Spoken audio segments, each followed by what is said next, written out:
This year's award goes to Ron Flatter of Horse Racing Nation for his story on Kenny McPeak, trainer of the 2024 Kentucky Derby winner, Mystic Dan. Ron has been a staple among turf riders and now podcasters at the Preakness dating back to 1999, and he also has that honor of being the first rider to spill a cup of coffee on Scott Wyckoff at the Stakes Barn the morning after the Preakness. Ladies and gentlemen, Ron Flatter.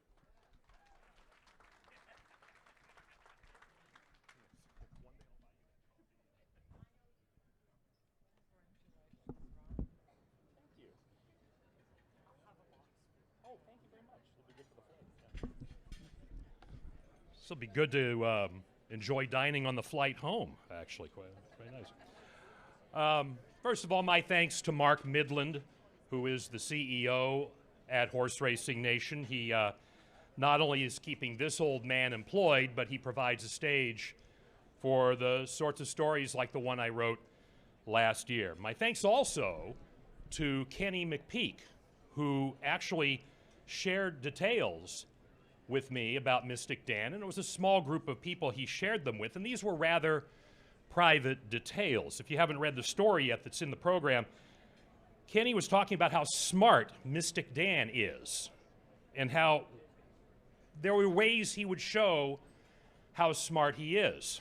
So smart, and how do I put this, since we just had breakfast, or we are having breakfast, what he said was Mystic Dan would do his business in the same place on the floor of the barn all the time.